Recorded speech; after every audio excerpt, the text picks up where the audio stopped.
A decade ago, Joe Rogan was a Bernie Sanders supporter who would get emotional talking about how important it is to legalize marijuana, who would get emotional talking about how important it is to get Christianity out of politics, in particular on the abortion issue, who had a host of left-wing opinions, including about healthcare, and liberals drove him away. Guys, so with this video that I just showed you guys about Joe Rogan, about how CNN and all these left wings are starting to attack him. But, you know, they forget a lot. They always forget. I don't know why. You know, whether their memories are short or what.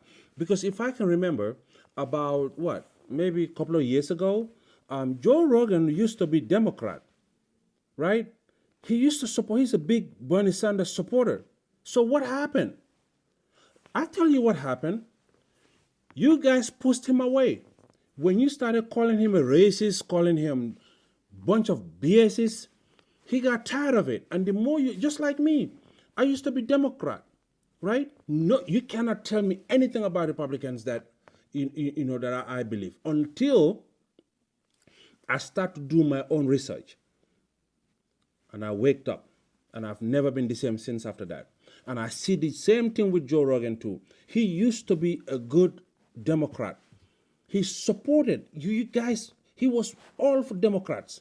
Everything that you guys wanted, he wanted. He even wanted to go as far as making marijuana illegal. And what did you do? You pushed him away because some of the things he started talking about, you didn't agree with, and then you started name calling him. He even invited your Vice President, Kamala Harris. She refused to go to the show. Well, Donald Trump went. And guess what? People see that.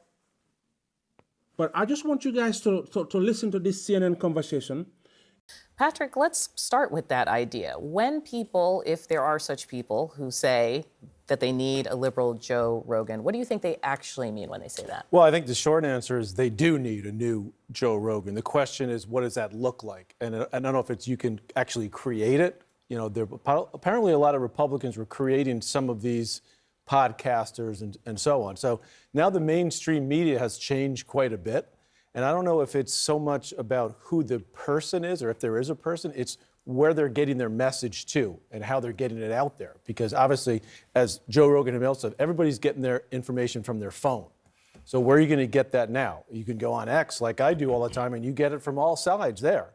But I think for the Democrats, they need to find a way to get their message out to the people that they didn't get it out to. Misha, I see you ready to jump here. I agree with that. I think it's more an understanding of the new ecosystem, where people are getting their media messages from. We know that a lot of it is digital, it's social media. People aren't picking up the newspaper anymore. Did, right? They like TikTok their way through the coconut summer. And yeah, nobody cared about the coconuts. I think that it was a misreading of the electorate, but also a misreading of where people are getting their information. But in addition to that, it is not one person. I think that, you know, Joe Rogan has had more lives than cats when it comes to changing it up. I grew up seeing Joe Rogan, you know, have people eat testicles of animals and crawl through the darkness when he was doing Fear Factor. Then he did MMA, and now he's doing this. The man, he shapeshifts a lot. That's not necessarily what is the thing that's bringing people in. What Democrats have to do is figure out ways in which they can get to the podcast that their people are listening to. That means your younger voters, your people of color voters. They're getting a lot of information from things that are not, unfortunately, shows like ours right now, that are not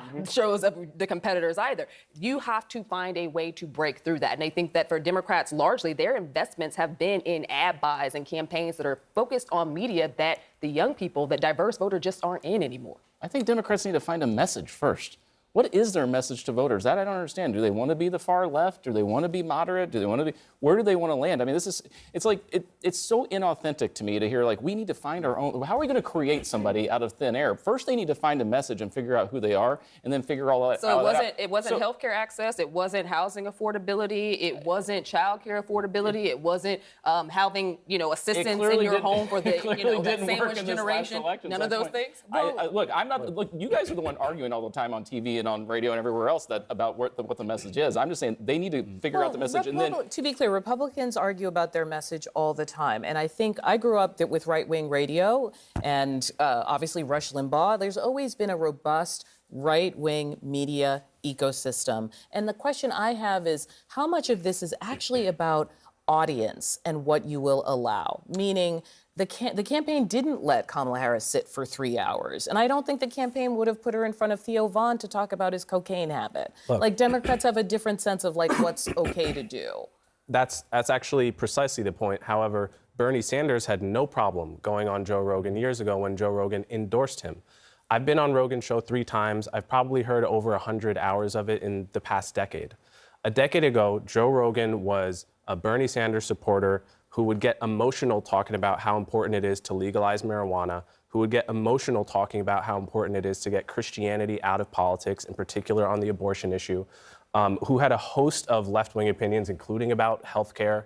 And liberals drove him away by calling him a racist, unearthing jokes he made, calling him a misogynist, really with no evidence. When you make racist calling him jokes a transphobe, about people of color, calling him a people lot of calling you comedians racist is make likely going to jokes all the happen. time. Calling him transphobic because he didn't like He seeing also didn't Fallon love the Fox vaccine thing, right? beating up. To our point earlier. That also used to be a left-wing opinion, to be against vaccines like 20 years ago. Again, so he actually hasn't shapeshifted very much, to your point. The Democratic Party has shapeshifted and driven him away and alienated his followers. I think what he ended up seeing was an American political sphere that shifted, and he found ways. He's a lot smarter than people give him credit for. He found ways to walk into where those people were. Yes, he was a proud, ultra leftist, and then he became a proud person on the right, largely because he saw shifting towards the right, and that's where his money and his audience could come from. He shifted because more of his listeners shifted, and that's where he drove it to. That's nothing more than consumerism at work. Which of his beliefs changed in the past 10 years? It's really hard to point out which of his beliefs. But can I zoom out from him? Because I think there is this, and I see you nodding as well, this kind of bigger question.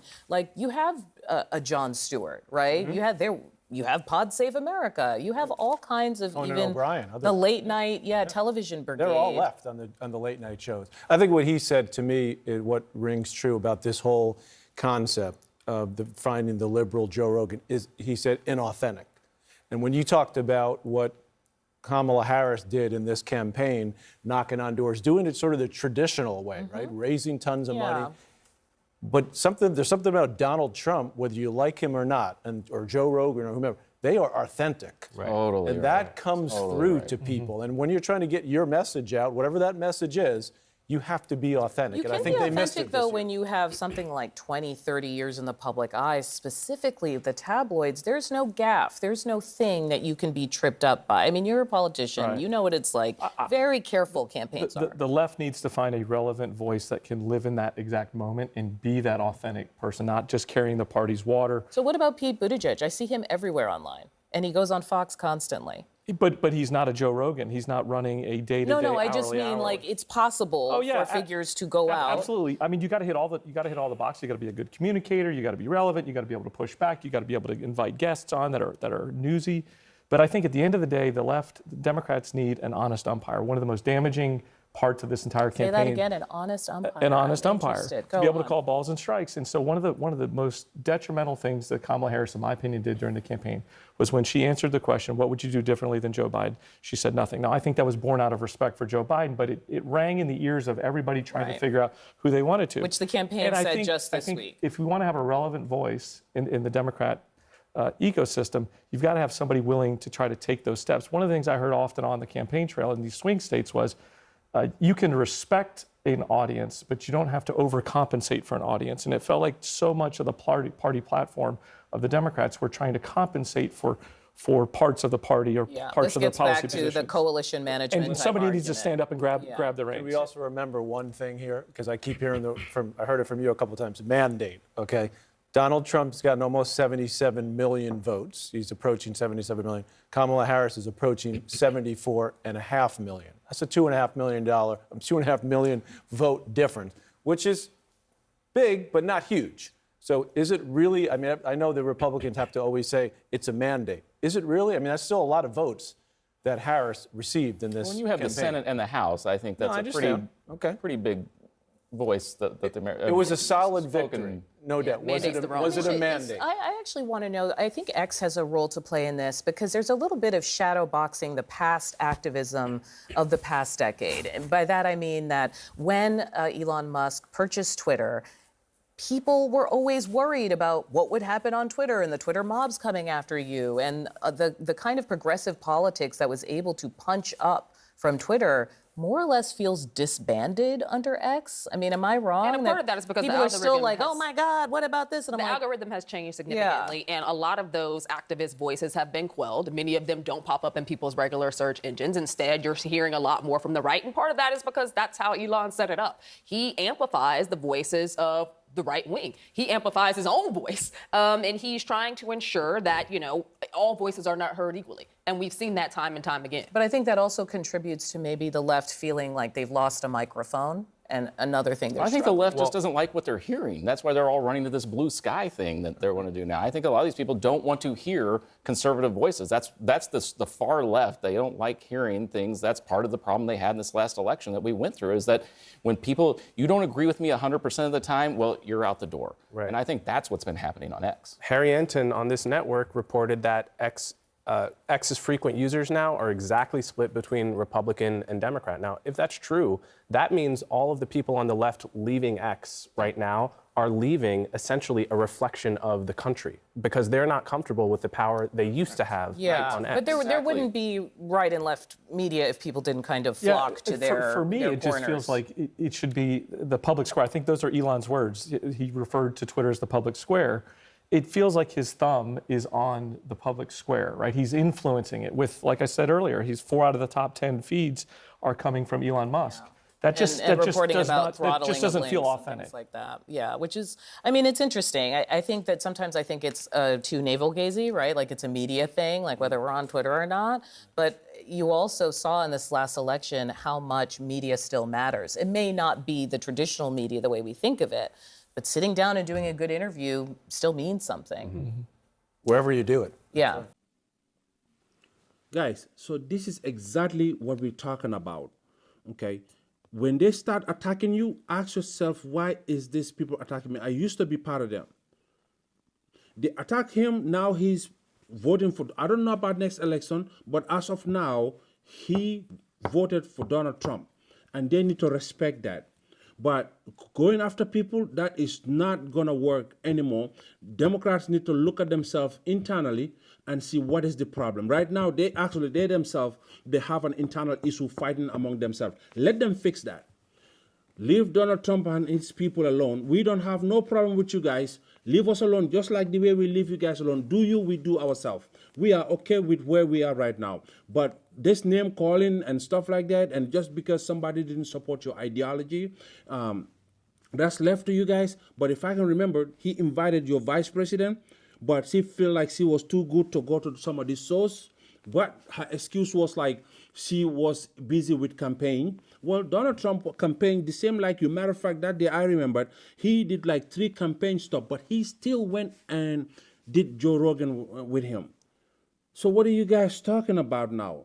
Don't be mad that you guys lost, but coming after people, telling people to boycott a show because of what?